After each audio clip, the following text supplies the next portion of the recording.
સુરત મહાનગરપાલિકાના નવા શાસકોના નામોની સત્તાવાર જાહેરાત કરી દેવામાં આવી છે. ભાજપ મોવડી મંડળ દ્વારા સુરતના વિકાસની કમાન આ વખતે નવા અને અનુભવી ચહેરાઓના હાથમાં સોંપવામાં આવી છે.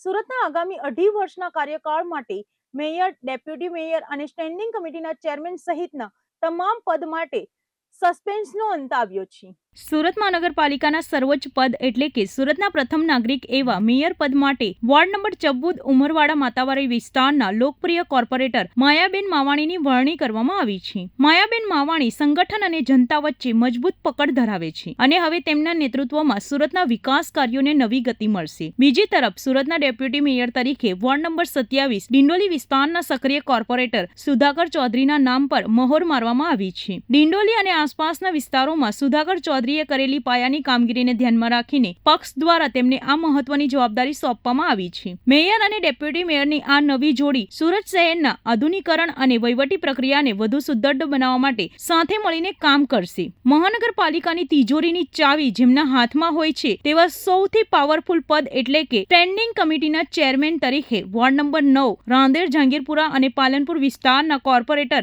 રાજન પટેલની જાહેરાત કરવામાં આવી છે. રાજન પટેલ લાંબા સમયથી પાલિકાના વિવિધ પ્રોજેક્ટ સાથે સંકળાયેલા છે. સુરતના મેગા પ્રોજેક્ટ જેવા કે મેટ્રો ટ્રેન, તાપી રિવરફ્રન્ટ અને બેરેજ પ્રોજેક્ટને સમયસર પૂર્ણ કરવાના લક્ષ્યાંક સાથે રાજન પટેલ આગામી દિવસોમાં નાણાકીય આયોજન સંભાળશે. પાલિકાના ગૃહમાં શાસક પક્ષનો પક્ષ મજબૂતાઈથી રજૂ કરવા અને કોર્પોરેટરો વચ્ચે સંકલન જાળવવા માટે શાસક પક્ષના નેતા તરીકે વોર્ડ નંબર 11 અડાજણ ગોરાટના મહિલા કોર્પોરેટર અલ્પાબેન મહેતાની પસંદગી કરવામાં આવી છે. અલ્પાબેન મહેતા શિક્ષણ અને સામાજિક ક્ષેત્રે બહોળા અનુભવ ધરાવે છે, જેના કારણે ગૃહની કાર્યવાહી દરમિયાન શાસક પક્ષ તરફથી તેઓ મહત્વની ભૂમિકા ભજવશે. પક્ષની શિસ્ત જાળવવા અને તમામ કોર્પોરેટરોને એક તાતણે બાંધી રાખવા માટે પાલિકા દંડક તરીકે વોર્ડ નંબર 23 બમરોલી ઉધના વિસ્તારના મહિલા કોર્પોરેટર ઉર્મિલાબેન ત્રિપાઠીની નિમણૂક કરવામાં આવી છે. ઉધના અને બમરોલી જેવા શ્રમિક અને મધ્યમ વર્ગીય વિસ્તારનું પ્રતિનિધિત્વ કરતા ઉર્મિલાબેન પાલિકાની શિસ્ત સમિતિમાં કડક વલણ માટે જાણીતા છે. આમ સુરત મહાનગરપાલિકાના નવા 5 પદાધિકારીઓની વરણીમાં ભાજપે ભૌગોલિક અને જ્ઞાતિગત સમીકરણોની સાથે સાથે મહિલા સશક્તિકરણ પર પણ વિશેષ ભાર મૂક્યો છે. 5માંથી 3 મહત્વના પદો પર મહિલાઓની વરણી કરીને ભાજપે અનોખો પ્રયોગ કર્યો છે. હવે જોવાનું એ રહેશે કે નવી ટીમ સુરતના સ્માર્ટ સિટીના સપનાને કેટલી ઝડપથી સાકાર કરે છે. સુરતના ભટાર વિસ્તારમાં આવેલી સાયનાથ ઇન્ડસ્ટ્રીયલ એસ્ટેટમાં ચોરીની એક સનસનાટીભરી ઘટના સામે આવી છે.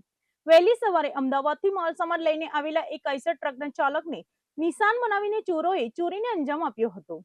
સુરત શહેરમાં શ્રમિકો અને બહારથી આવતા વાહન ચાલકોને નિશાન બનાવતી ચોર ટોળકીઓ વધુ સક્રિય થઈ હોય તેમ લાગી રહ્યું છે. ભટાર વિસ્તારમાં આવેલી સાયનાથ 1 ઇન્ડસ્ટ્રીયલ એસ્ટેટમાંથી ચોરીનો એક એવો કિસ્સો પ્રકાશમાં આવ્યો છે જેમાં ચોરોએ અત્યંત શાતિર પદ્ધતિ અપનાવીને એક નિર્દોષ ટ્રક ડ્રાઈવરને લૂંટી લીધો છે. ઘટનાની વિગત એવી છે કે વહેલી સવારે અમદાવાદથી સીટ ફોર્મનો જથ્થો ભરીને એક Eicher truck Bhatar Sainath industrial ખાતે આવી પહોંચી હતી. લાંબા અંતરની મુસાફરીના કારણે થાકેલો ટ્રક ડ્રાઈવર માલ ખાલી થાય તે પૂર્વ પોતાની આઈસર ટ્રકની કેબિનની અંદર જ ગાઢ નિંદ્રામાં સૂતો હતો. ડ્રાઈવરને સૂતો જોઈને ચોરોએ આ તકનો લાભ ઉઠાવ્યો હતો. શાતિર ચોરોએ ચોરી કરવા માટે અનોખી મોડસ ઓપરેન્ડી અપનાવી હતી. તેઓએ આઈસર ટ્રકની કેબિનની આગળના ભાગે લાગેલા કાચની રબર પટ્ટીને ધારદાર હથિયારથી કાપી નાખી હતી અને ખૂબ જ ચાલાકીપૂર્વક કેબિનની અંદર પ્રવેશ કર્યો હતો. ચોરોએ ગાઢ નિંદ્રામાં સૂતેલા ડ્રાઈવરના ખિસ્સામાંથી ₹10,000ની રોકડ રકમ સેરવી લીધી હતી. રોકડ રકમ ઉપરાંત ચોરો કેબિનમાં મૂકેલો કિંમતી આઈફોન અને ઓપ્પો કંપનીનો મોબાઈલ ફોન પણ ચોરી કરી ગયા હતા. આટલું જ નહીં, ચોરોએ સૂતેલા ડ્રાઈવરના ખિસ્સા કાપીને તેનું ઓરિજિનલ ડ્રાઇવિંગ લાયસન્સ અને ટ્રક ચલાવવા માટેના તમામ જરૂરી આઈડી પ્રૂફ અને કાગળો પણ પોતાની સાથે લઈ ગયા હતા, જેના કારણે ડ્રાઈવર ભારે મુશ્કેલીમાં મુકાયો છે. સ્થાનિક વેપારીઓના જણાવ્યા અનુસાર આ વિસ્તારમાં ચોરોનો ત્રાસ ખૂબ જ વધી ગયો છે. આ ઘટનાના 2 દિવસ પહેલા જ 2 ચોરો અહીંથી 80ની મોંઘીદાટ કોપર પાઇપની ચોરી કરતા સીસીટીવી કેમેરામાં કેદ થયા હતા.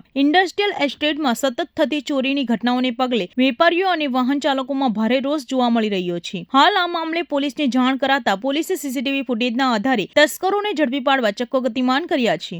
સુરત શહેરની સચિન પોલીસે ઈદના તહેવારને ધ્યાનમાં રાખીને પ્રોહિબિશન પ્રવૃત્તિઓ સામે મોટી કાર્યવાહી હાથ ધરી છે.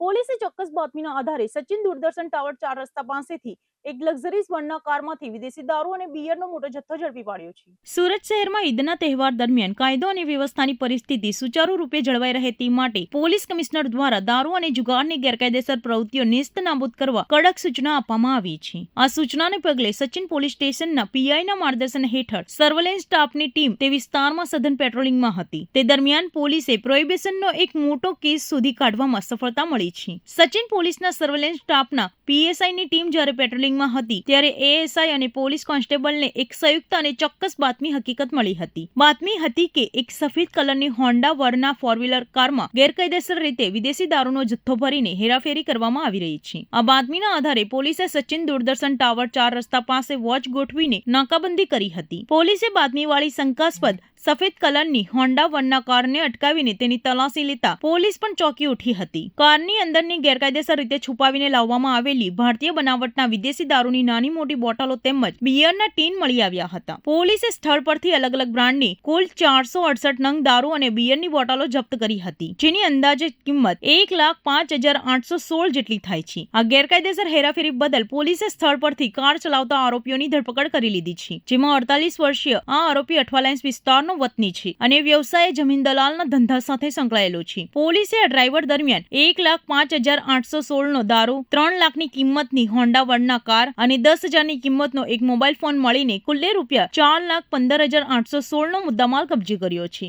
સચિન પોલીસે પકડાયેલા આરોપીઓ વિરુદ્ધ ગુજરાત નશાબંધી અધિનિયમની વિવિધ કલમો હેઠળ ગુનો નોંધીને તેની વિધિવત ધરપકડ કરી છે. તહેવારોના દિવસોમાં આ દારૂનો જથ્થો ક્યાંથી લાવવામાં આવ્યો હતો અને સુરતમાં કોને સપ્લાય કરવાનો હતો તે દિશામાં સચિન પોલીસના સર્વેલન્સ સ્ટાફે આગળની ઝીણવટભરી તપાસ તેજ કરી છે. ગુજરાત પોલીસનું એક એવું અભિજ સુરક્ષા કવચ જેનું નામ સાંભળતા દુશ્મનો અને આતંકવાદીઓના હૃદયમાં ધ્રુજારી છૂટી જાય છે.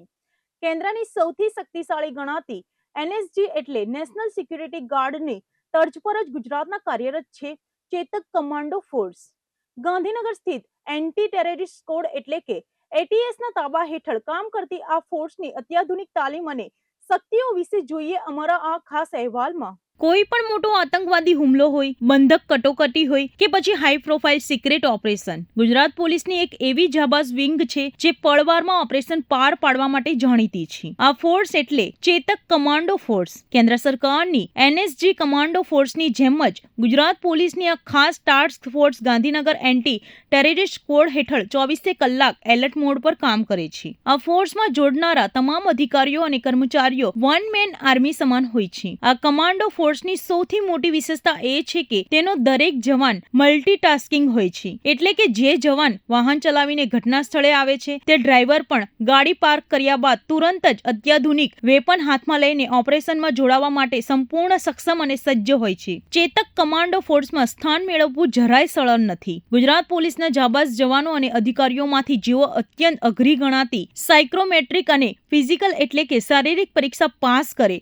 તેમને જ આ ફોર્સમાં એન્ટ્રી મળે છે. આ પસંદગી પામેલા જવાનોને દેશના સર્વોચ્ચ ટ્રેનિંગ સેન્ટરો એવા માનેસર અને જોધપુર ખાતે મોકલીને ઇન સર્વિસ અત્યંત સખત અને કઠોર તાલીમ આપવામાં આવે છે. સંપૂર્ણ કાળા યુનિફોર્મમાં સજ્જ રહેતી આ કમાન્ડો ફોર્સ પાસે દુનિયાનો સૌથી આધુનિક હથિયારો સ્ટેન્ડ બાય હોય છે, જેમાં MP5, AK-47, LMG, Glock, pistol, sniper gun અને SIG રાઇફલ જેવા ઘાતક વેપન સામેલ છે. કોઈ પણ સિક્રેટ કે જોખમી ઓપરેશનને સફળ બનાવવા માટે આ જવાનો શારીરિક તાકાતની સાથે મજબૂત મનોબળ કેળવે છે. દેશ અને રાજ્યની સુરક્ષા સામે જ્યારે પણ મોટું સંકટ આવે ત્યારે પોતાના જીવની પરવા કર્યા વગર કાળ બનીને તૂટી પડવા માટે આવા 500 જાબાઝ જવાનોની અજેય ફોજ આપણા ગૃહ વિભાગના નેજા હેઠળ મુખ્ય મથકે હંમેશા તૈનાત રહે છે. ગુજરાતની અસ્મિતા અને સુરક્ષાના આ અસલી રખેવાળો પર આજે દરેક ગુજરાતવાસીઓને ગર્વ છે. અમદાવાદના પોસ્ટ વિસ્તાર નહેરુનગરમાંથી એક ચોંકાવનારી ઘટના સામે આવી છે. ઝાંસી કે રાની બસ સ્ટેશન પાછળ જમીન વિવાદને લઈને બે પક્ષો વચ્ચે ઉગ્ર બોલાચાલી થઈ હતી. વિવાદ એટલો વધી ગયો કે નિવૃત્ત ડીવાયએસપી અશ્વિન ચૌહાણે પોતાનો આપો ગુમાવ્યો અને પોતાની રિવોલ્વરમાંથી એક પછી એક ધડાધડ 5 રાઉન્ડ ફાયરિંગ કરી દીધું હતું.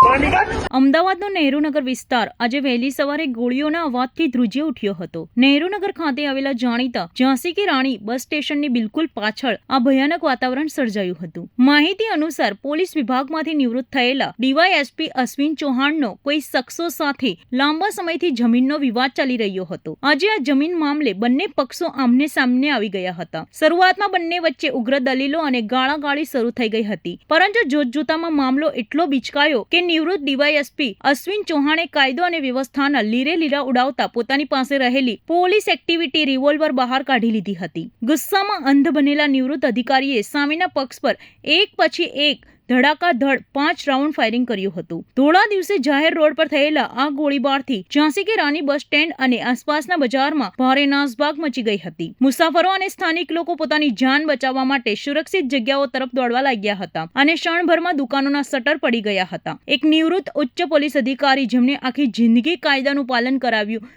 તેઓ જ આ રીતે કાયદો હાથમાં લેતા જોઈને લોકો પણ સ્તબ્ધ થઈ ગયા હતા. ઘટનાની ગંભીરતાને જોતા જ સ્થાનિક પોલીસ સહિત ક્રાઇમ બ્રાન્ચનો ઉચ્ચ અધિકારીનો કાફલો ઘટના સ્થળે દોડી આવ્યો હતો અને તપાસનો ધમધમાટ શરૂ કર્યો હતો. પોલીસે ઘટના સ્થળેથી ફાયરિંગ કરાયેલા ખાલી કારતૂસ કબજે કર્યા હતા અને આસપાસના સીસીટીવી ફૂટેજ પણ તપાસવામાં આવી રહ્યા છે. પોલીસ હવે એ દિશામાં તપાસ કરી રહી છે કે નિવૃત્તિ બાદ પણ આ રિવોલ્વર તેમની પાસે કયા નિયમો હેઠળ હતી અને આ હથિયાર લાયસન્સ વાળું છે કે નહીં. સદનસીબે આ અંધાધૂંધ ગોળીબારમાં કોઈ જાનહાનિ થઈ નથી કે કોઈને ગંભીર ઈજા પહોંચી નથી, જે એક મોટી રાહતની વાત છે. પરંતુ જાહેર રસ્તા પર પૂર્વ પોલીસ અધિકારીનું આ પ્રકારનું હિંસક વલણ અમદાવાદ જેવા મેટ્રો સિટીની સુરક્ષા પર ગંભીર સવાલો ઉભા કરે છે. હાલમાં પોલીસ નિવૃત્ત ડીવાયએસપી અશ્વિન ચૌહાણ સામે ગુનો નોંધી તેમની અટકાયત કરવાની કાનૂની પ્રક્રિયા હાથ ધરાઈ રહી છે. સુરતના ખડોદરા પોલીસ સ્ટેશન પાછળ આવેલી કેનાલમાંથી એક અજાણ્યા યુવકની લાશ મળી આવતા ચકચાર મચી ગઈ છે. સુરત શહેરમાંથી કેનાલ કે અવાવરૂ જગ્યાએથી બિનવારસી લાશ મળવાનો સિલસિલો યથાવત રહ્યો છે. ખડોદરા પોલીસ મથકની બિલકુલ પાછળના ભાગે આવેલી કેનાલમાંથી મોડી રાત્રે એક અજાણ્યા યુવકનો મૃતદેહ મળી આવતા સમગ્ર વિસ્તારમાં ભારે ચકચાર મચી ગઈ હતી. ઘટનાની વિગત એવી છે કે ખડોદરા પોલીસ સ્ટેશનની પાછળ અને આઈએનએસ હોસ્પિટલ નજીકથી પસાર થતી કેનાલના પાણીમાં એક યુવકની લાશ તરતી હોવાનું ત્યાંથી પસાર થતા સ્થાનિક લોકોના ધ્યાને આવ્યું હતું. કેનાલમાં લાશ હોવાની વાત વાયુવેગે પ્રસરતા જ ત્યાં લોકોના ટોળે ટોળા ઉમટી પડ્યા હતા. આ અંગે સ્થાનિક રહીશોએ તુરંત જ પોલીસ કંટ્રોલ રૂમ અને સ્થાનિક પોલીસને જાણ કરી હતી. કેનાલમાં લાશ હોવાની માહિતી મળતા જ ખડોદરા પોલીસનો કાફલો તાત્કાલિક ઘટના સ્થળે દોડી ગયો હતો. પોલીસે સ્થાનિક લોકો અને તરવૈયાઓની મદદથી કેનાલના પાણીમાંથી યુવકના મૃતદેહને બહાર કાઢ્યો હતો. પોલીસે પ્રાથમિક તપાસ કરતા આ મૃતદેહ આશરે 30 થી 40 વર્ષના અજાણ્યા યુવકનું હોવાનું બહાર આવ્યું છે. યુવકે કયા સંજોગોમાં કેનાલમાં ઝપલાવ્યું કે પછી તેની સાથે કોઈ અઘટિત ઘટના બની છે તે રહસ્ય હજુ અકબંધ છે. પોલીસે ઘટના સ્થળે પંચનામું કરીને કાયદેસરની કાર્યવાહી શરૂ કરી છે. હાલ તો પોલીસે યુવકના મૃતદેહનો કબજો સંભાળીને તેમને પોસ્ટમોર્ટમની પ્રક્રિયા માટે સુરત સિવિલ હોસ્પિટલ ખાતે ખસેડી આપ્યો છે. ખડોદરા પોલીસે અકસ્માત મોતનો ગુનો નોંધીને આસપાસના વિસ્તારોમાં ગુમ થયેલા યુવાનોની યાદી મેળવી મૃતકની ઓળખ વિધિ કરવાના ચક્કો ગતિમાન કર્યા છે. પોસ્ટમોર્ટમ રિપોર્ટ આવ્યા બાદ જ યુવકના મોતના અસલી કારણ પરથી પડદો ઉચકાશે.